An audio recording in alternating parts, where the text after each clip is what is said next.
The legend of Frostmaw. They warned her about the ice fields, but warnings are only whispers until they become screams. The northern sky was bruised purple when Emily Burke's expedition fractured across the frozen plain. One misstep, one hollow sheet hidden beneath snow, and the ground swallowed her in a roar of splintering ice. She survived the fall, but the chasm trapped her alone, with only a frigid wind howling through jagged teeth of ice overhead. Her radio was crushed, her flare gun sank somewhere below the frost. Night approached, and night in the Arctic is death with patience. Emily pressed her back against a rock wall, still crusted with centuries of frozen storms. There was only silence until silence broke. A sound traveled across the void that was not wind, not water, not shifting ice. A low, deliberate growl echoed through the cavern. She froze, breath suspended in her throat. It came again, closer, thicker, heavy enough to vibrate the ice at her feet. She saw nothing, but every part of her knew she was not alone. Emily was raised on stories her grandfather called myth, but told like confession. Stories of Frostmaw, the pale bear, who stalked the dead places of ice. Not a creature, her grandfather said, but a curse wearing fur and teeth, born when the first explorers spilled blood onto the snow, fed by lost souls and frozen screams, eyes blue as drowned sailors. A beast that left no tracks, but the fear it planted in the hearts of those who glimpsed it. Many laughed. Emily never fully did. The cavern rumbled, not with another growl, but with a violent shudder.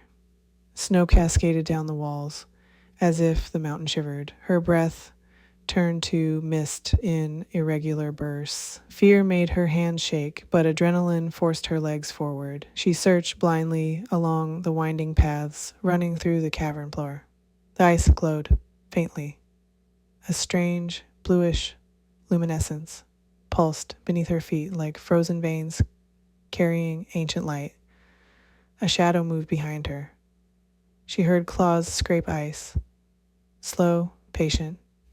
She didn't dare look. Emily stumbled down a narrowing corridor until the ceiling dipped low enough she was forced to crawl. Her fingers burned from touching the ice. The sound followed. Scrape, pause, as if whatever stalked her did not chase, but observed. After several minutes that felt like hours, the tunnel collapsed into a den-like chamber where slabs of ice rested like tombstones. Embedded within them, captured in crystal clarity, were shapes, human shapes, dozens of them, eyes open, mouths open wider, their bodies twisted mid-fear, mid-breath, mid-life, frozen in place like insects in amber. Emily stumbled backward, her knees struck ice, her brain tried to rationalize what she saw, but instinct screamed truth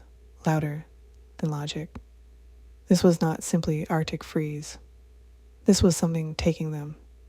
She scanned the faces locked in ice, frostbitten explorers in aged gear, a child in a parka far too large for her shoulders, a man with a flare gun still clutched in his hand, all positioned facing the same direction, staring toward the entrance of the chamber.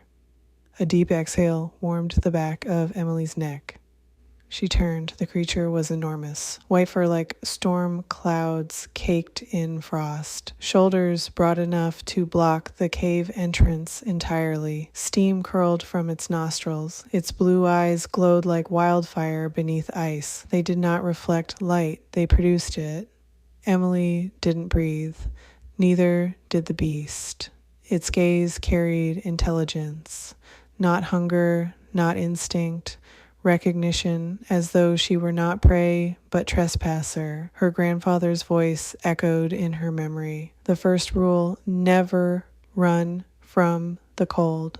It does not chase, it collects. Emily forced herself to stand, though her legs trembled like glass. The beast did nothing, only existed, only watched. She spoke through chattering teeth. I don't want to die down here. The creature tilted its head as if considering the words. Its ears flicked forward. It stepped into the chamber. The room dimmed as shadows swallowed the ice tombs. Another story from her grandfather surfaced like a body from deep water. Frostmaw was not born to kill. Frostmaw was created from betrayal. When an expedition crew abandoned a wounded member during a storm, the cold took his life, but not his rage. His soul clung to the tundra, molding ice and fur until vengeance had form, a spirit that punished those who abandoned others. Emily whispered, "Wasn't the one who left them." The beast's growl deepened. She felt it in her bones more than her ears. "Please," she said. "Let me go." The creature approached until its face was inches from hers. Its eyes were ancient fury, tragedy, a lifetime of dying without rest. Emily reached slowly into her coat pocket and retrieved a scarf. Not hers. The scarf belonged to a member of the crew, taken when she realized she was the only one who noticed he had fallen behind. She tried to help. The others didn't look back. She held the scarf out with a trembling hand. The beast lowered its head, sniffing the red wool woven with frost. A single drop of melted ice fell from its snout onto the scarf like a tear that refused to freeze. Its muscles tensed, its breath grew erratic, then it turned away. Emily exhaled, sharply releasing air she didn't realize she held. The creature walked toward the far wall. Its massive paw pressed into the ice, and the wall cracked apart, revealing a pathway to the outer slope of the glacier. Fresh snow sifted through the opening, pure and blinding. It had given her a way out. Emily took one step toward the exit and stopped. The creature stood still, facing the rows of frozen bodies in their transparent graves. Not protectively, guarding, waiting for something or someone. Emily realized the truth. It was not a beast. It was a warden of the abandoned. She moved toward the exit. The cold wind sliced her skin, but it was freedom. She stepped into the night. The blizzard had calmed. Moonlight painted the snow silver. Behind her, the cave entrance sealed itself as if it had never been broken open. She walked across the ice, shivering, shaking, but I only fear. And so getting to when the rescue team found her at sunrise, she repeated the same warning her grandfather once gave. The cold has eyes. Most did not listen. But weeks later, when 3 members of her original team staggered into the nearest outpost, frost-bitten and delirious, they spoke of something pale stalking them through the storm, something silent, something that left no tracks, something that collected those who leave others behind. Rescue crews returned to search for the remaining missing explorer, the one Emily carried the scarf for. They searched the ice fields, the crevices, the frozen lake beds. They found no body, but they found something else, a row of strange indentations etched in a perfect line on the snow, massive, heavy, but with no depth, as though made by weight that the earth refused to hold. And beside them in the snow lay a red scarf, folded with care and frozen to the ground. Emily never returned to the tundra, but sometimes when winter howled against her windows, she remembered that vast cavern, the glassy eyes of frozen explorers, the glow of ancient blue staring into her soul. The legend survived because legends are warnings, and somewhere across the wide northern ice, Frostmaw still wandered, as calm as snowfall, as patient as time, waiting for the ones who leave others behind.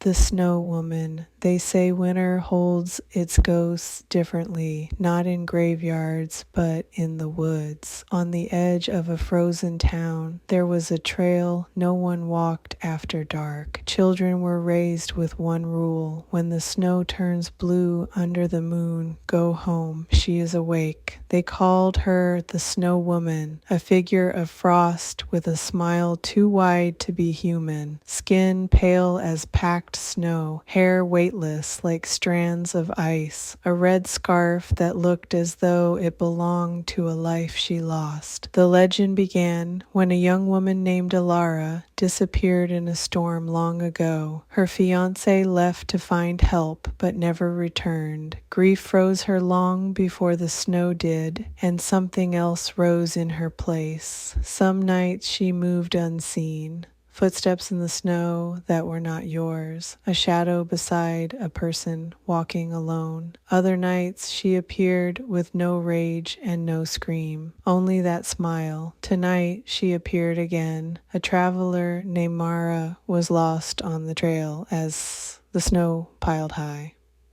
Ahead she saw a woman standing barefoot in the drifts, wearing a white dress that shook in the wind. Mara called out, hoping for help. The woman turned her head slowly, like she was learning how. Her eyes, black and hollow, caught the moonlight and swallowed it. Her smile stretched, revealing teeth like broken ice. Mara stepped back, and the woman lifted a hand, curling one finger inward, motioning, "Come." Mara turned and ran. Trees blurred past. Snow tore at her face. Behind her, there were no footsteps and no sound. That was worse. She reached an old wooden bridge that crossed the frozen river, remembering a warning. She cannot cross running water.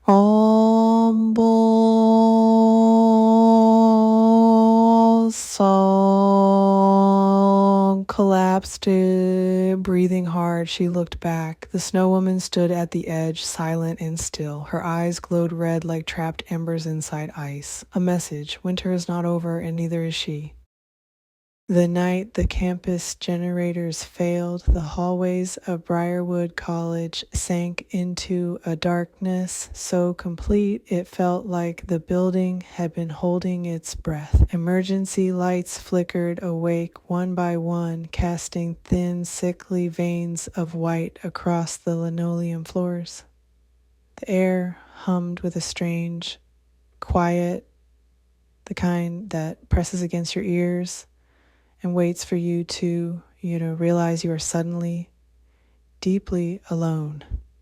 Marla Turner sensed something was wrong the moment she stepped from her study room. She had been the last student left on the third floor of Hawthorne Hall, finishing an overdue paper that felt like her final chance at saving her grade. But now the corridor stretched before her like a hospital lung emptied of life. Doors lined the walls like frozen mouths. No footsteps, no voices, no hum from vending machines, only silence and a faint scraping sound from somewhere ahead. At first she thought it was a chair sliding, then maybe a shoe dragging.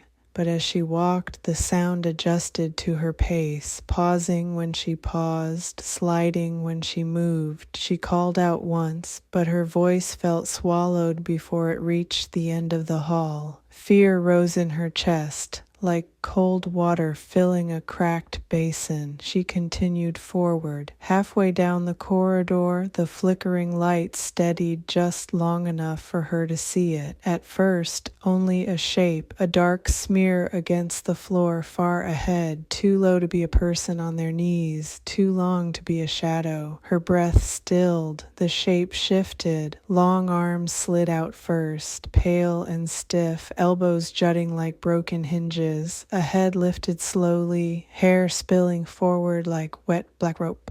Then eyes deep, sunken pits ringed in darkness, and a grin stretched far too wide for any human face. The woman, if she had ever been a woman, crawled into the thin strip of emergency light. Her limbs were jointed wrong, made for speed instead of balance. Her fingers curled around the tile like claws gripping earth. Her cracked white skin looked powdered and painted with death. She moved with the precision of something that had chosen its target long ago. Marla froze. The crawling woman froze too. For a moment, they simply stared at each other across the hall. The entity's grin deepened, splitting her cheeks wider. Then she crawled, not clumsy, not desperate, fast, horribly fast, a fluid, gliding motion, elbows slicing the air, knees scraping without sound, hair dragging behind her like ink in water. Marla bolted, her shoes hammered against the ground, echoing through the hallway. But no matter how loud she ran, she could still hear the creature's hands slapping the floor behind her, crawling with manic precision, not chasing, hunting. She sprinted toward the stairwell, praying the door wasn't locked. The scraping grew louder, closer, until she felt the creature's breath on her calves. She slammed into the stairwell door and stumbled inside, gripping the railing as she launched downward, but the stairwell lights flickered violently, and in the strobe, she saw the crawling woman skittering down the wall, body bent backward, limbs contorted like a marionette pulled by invisible strings, her mouth stretched in a silent laugh. Marla screamed and shoved through the door to the second floor. Darkness greeted her, thicker, heavier. The hallway felt wrong, stretched too long, like the building was shifting its shape around her. She ran, but doors that should have led to classrooms opened only into blackness. Windows reflected not her, but empty halls she knew were not real. The scraping resumed, slow now, savoring, choosing how to find her. Marla ducked into an alcove near the lecture wing and pressed herself against the wall. Her heart hammered so loudly it felt like the creature could hear it. Silence settled again. No scraping, no breathing, which was worse because she knew the entity was still there, somewhere deciding how to corner her. A faint creak came from above. Marla lifted her eyes. The crawling woman clung to the ceiling, body twisted unnaturally, her skull hanging down inches from Marla's face. That impossible grin spread wider, trembling with delight. The creature dropped silently, landing on all fours like an oversized spider. Her fingers pressed into the tile, cracking it. Marla tried to run, but her legs buckled. The creature crawled toward her slowly now, savoring the end. Her head tilted with a childlike curiosity. Her breath rattled like something ancient exhaling dust. Marla backed against the wall, tears streaking her cheeks. The crawling woman reached out, her long fingers unfolding like roots seeking soil. Marla whispered a prayer. The creature's grin stretched wider, and the hallway lights went out. Marla could not see the creature, but she could feel it, a weight in the darkness, like a scream holding its breath. The air grew colder, thinner, as if the crawling woman were drinking the oxygen straight from the hall. A soft tapping began, slow and rhythmic, like fingernails testing the floor for weakness. Then the sound shifted above her, then behind her, then directly beside her ear, though nothing touched her. Marla pressed a hand over her mouth to stop herself from crying out, but the creature exhaled anyway, a long, rattling breath that slid across her neck like a wet blade. The light stuttered once, revealing the woman for a fraction of a heartbeat, hunched backward like a shattered spider, her grin trembling with hunger. Then darkness swallowed her again. Something dragged across the tile, circling Marla, drawing closer with each breath. A cold fingertip brushed her calf. She couldn't run, couldn't scream. Fear welded her bones to the floor. The creature's breath grew louder, deeper, as though inhaling her terror made it stronger. Marla's vision blurred, her knees buckled, the crawling woman's face hovered inches from hers, invisible, yet felt a void shaped like a smile. Marla whispered please without sound. The creature answered with a slow, delighted inhale, savoring the moment she broke. Then a single word slipped into Marla's mind, not spoken, but carved. Mine. She found the mirror on a warm, quiet Saturday, leaning against a folding table at a yard sale held by a house that felt too old for the neighborhood. The glass was framed in tarnished silver, carved with roses that had wilted into strange, twisted shapes. She hadn't planned to buy anything. She didn't even know why she stopped. But the mirror felt like it had been waiting for her. And when the seller smiled and said $5, she handed over the bill before she truly looked at it. She carried it home under her arm, unaware that the weight she felt wasn't just from the glass. When she hung it in the hallway, she stepped back and laughed softly at how out of place it looked, surrounded by her modern clean walls. Still, it gave the space a certain charm. She didn't notice the first strange thing until that night. As she walked past, she caught a flicker of movement in the corner of her eye, her reflection turning its head a fraction too late, as though rushing to keep up. She told herself she was tired. People imagine things when the house gets quiet. But the second night was harder to explain. She brushed her teeth, leaned forward, and saw her reflection blink slowly while her own eyes remained open. She froze, staring into the glass until her eyes watered. Her reflection stared back with perfect stillness, as though waiting to see what she would do next. She wiped the mirror with her sleeve, whispered that she was imagining things, and turned off the bathroom light. In the dark, she could still feel eyes looking at her. Days passed, and the mirror grew stranger. Sometimes her reflection lagged behind her movements like a poorly synced video.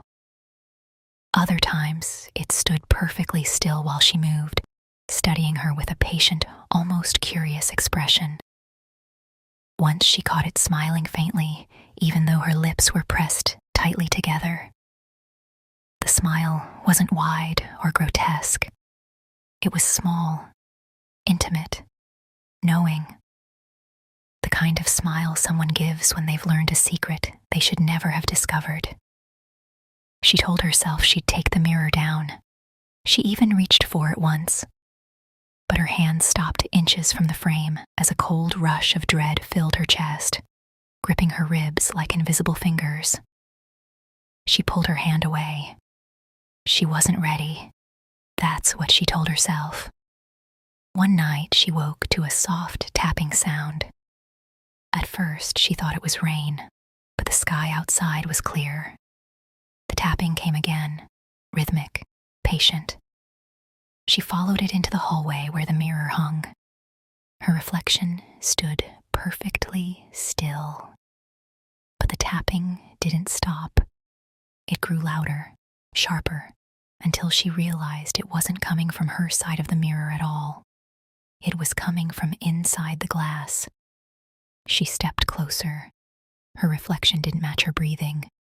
Its chest rose too slowly, as though savoring each breath. She felt a tremor run through her, a warning she didn't understand.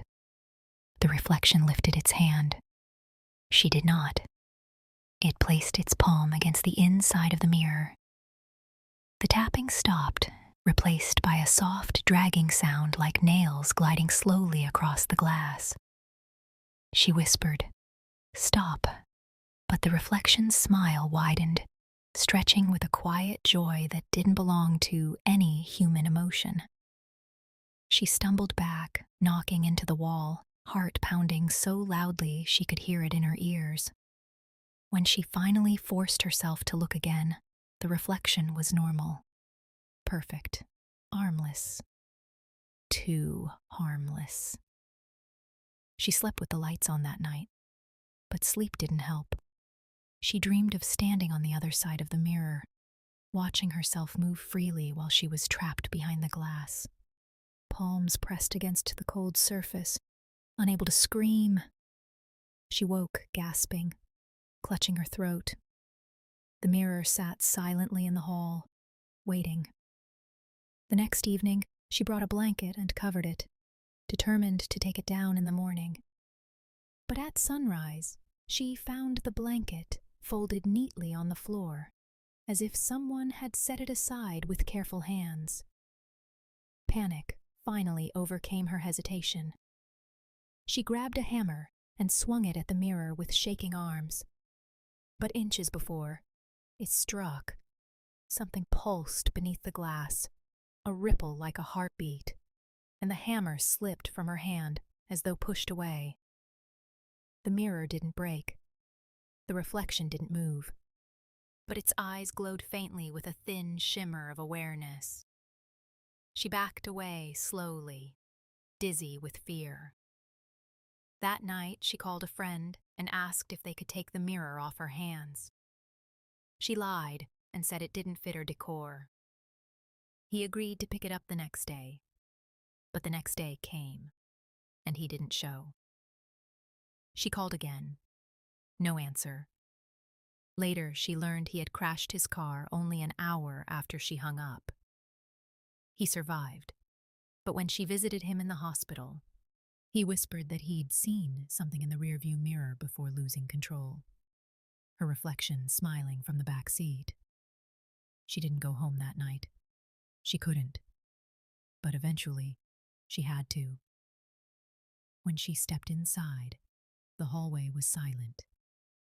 Too silent. She approached the mirror slowly, breath trembling, praying that her reflection would behave normally. It didn't. Her reflection stood closer to the glass than she did, face inches from the surface, as though it had been waiting just beneath the skin of the world. And then, with a slow, terrible grace, it pressed its forehead to the glass and whispered one sound she felt more than heard. A breath. A name. Hers. She fled the house without looking back. She never returned. But sometimes, in shop windows or passing cars, she sees a face behind her shoulder, a faint version of herself smiling wider than she ever could, watching, waiting, learning how to walk the world without her. Go on now, press that subscribe button. Trust an old man, nightmares are better shared.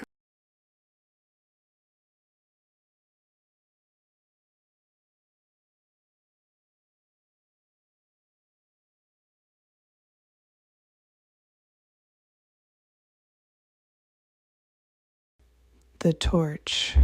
Dr. Ilara Niven told herself the desert only whispered when a person was tired, but tonight the sand around the excavation pit shaped its hiss into something dangerously close to her name, as though the valley had waited centuries, not for any explorer, but for her. The rest of the team had already driven off, their jeeps shrinking into faint red sparks across the dunes, leaving her alone with the half-unearthed doorway jutting from the earth like a forgotten ribcage. Her headlamp swept across the lintel. Even through dust, the ancient symbols seemed to watch her with a long-starved patience. She brushed the stone clean. Letters and spirals carved in a dead tongue slowly awakened under her light, whispering themselves into meaning. When the final flame descends, the first breath rises. The phrasing felt wrong, as though it had been built by a mind that did not care about warning the living, only about binding them. Her radio crackled once in her belt, then died. The wind faded. The valley's silence folded tightly around her, as if the world were leaning close to listen. Ilara lifted the brass torch from her pack. She'd bought it from an old man in Luxor who insisted with trembling certainty that fire was the only language ancient kings still obeyed. At the time, she'd thought him dramatic. Now the memory felt like an omen delivered too late. She filled the torch, struck her lighter, and flame bloomed, slow, thick, and honey gold, like something waking reluctantly from centuries of sleep. The carved symbols didn't shine in its light. They darkened, absorbing instead of reflecting, drinking deeply. Again, the words pulsed in her mind. When the final flame descends, the first breath rises. She pressed her shoulder to the stone door. It opened too easily, as though the earth itself had been holding it poised all this time, waiting for her single push. Cold air spilled out, dry, metallic, smelling faintly of ancient metal and untouched time. The flame bent toward the darkness, a bright, reaching limb. She stepped inside. The corridor sloped downward, walls closing in tight, painted scenes lined the passage, priests with downcast faces, servants offering bowls, all holding torches, angled downward toward a ritual out of sight. Their faces were scratched away, their names violently erased. Yet every painted flame remained bright, stubborn as a heartbeat. Her breath drifted ahead of her like a ghost. The torch grew brighter, whiter, sharper. Each time she halted, the flame strained forward, urging her, pulling her, almost guiding her deeper into the throat of the tomb. The path opened into an antechamber. Murals bruised by time lined the walls, and every figure was kneeling toward a tall black doorway. At its threshold, a bowl-shaped hollow lay scorched into obsidian smoothness, as though a fire had been fed there for days or centuries without pause. Around the basin, text spiraled inward like a snare tightening around prey. She who bears the final light shall unseal the king's lungs. He who stood breathless shall breathe what she leaves behind. Alara's skin tightened.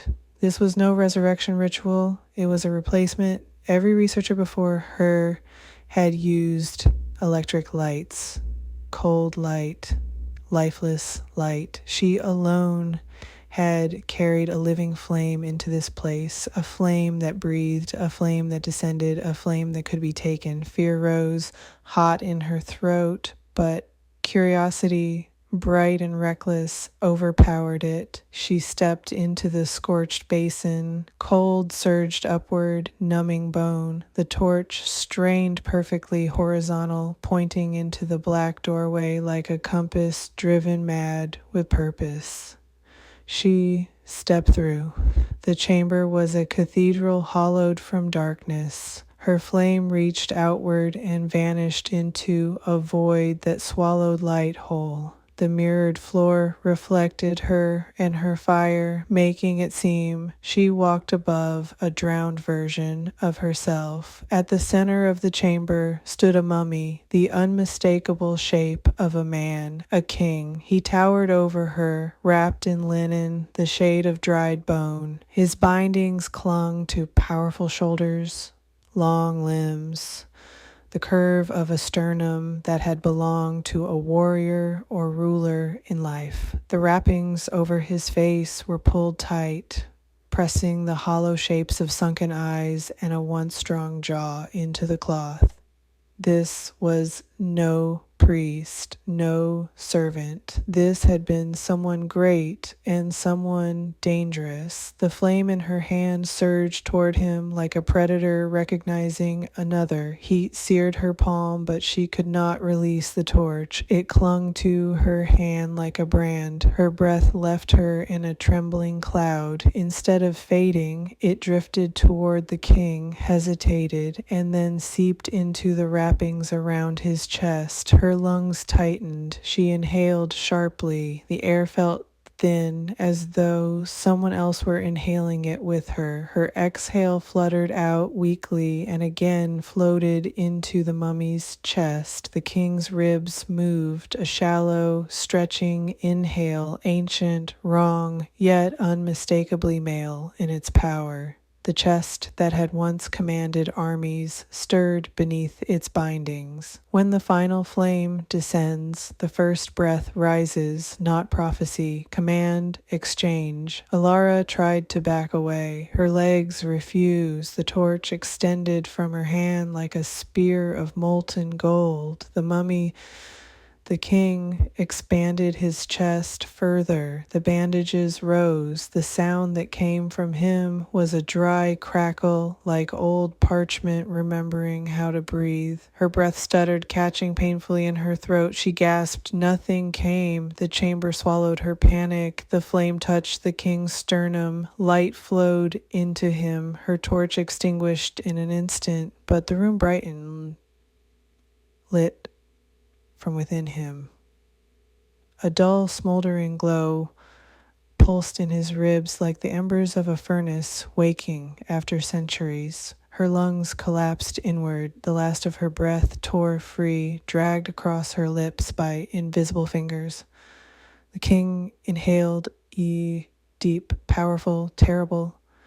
A fissure split across the wrappings covering his mouth. Beneath them, a dark, wet cavern of teeth grinned, teeth that belonged to a man, not a monster. A man returning. Something spoke. Not aloud, but from the hollow where her breath had lived moments before. At last, my queen of fire. The chamber glowed brighter, fed by the stolen flame within his chest. Sand shifted far above as the desert wind erased all trace of her footsteps. Below, in the stone lungs of the tomb, the king drew another breath, her breath, and smiled with a man's terrible longing for life regained. The camera that films. Tomorrow. I bought the camera at a yard sale on a Saturday morning. It was old, heavy, metal, the kind of camcorder used before digital. The woman selling it said it belonged to her father. She did not smile. She just wanted it gone. That night I filmed a quick test. The file date said it was recorded tomorrow at 2:14 a.m. I assumed a glitch. At 1 a.m. I set the camera on a shelf, hit record, and went to bed. In the morning, the first 15 minutes were empty. Then something walked past. A tall, thin shape. Head tilted too far. No face, only pale blank skin and deep pits where eyes should be. It stood facing the hall to my bedroom, then turned to the lens before static cut in. Timestamp. Tomorrow 2:14 a.m. I recorded again. Slept on the couch to be close. The next video showed the figure again, closer, clearer.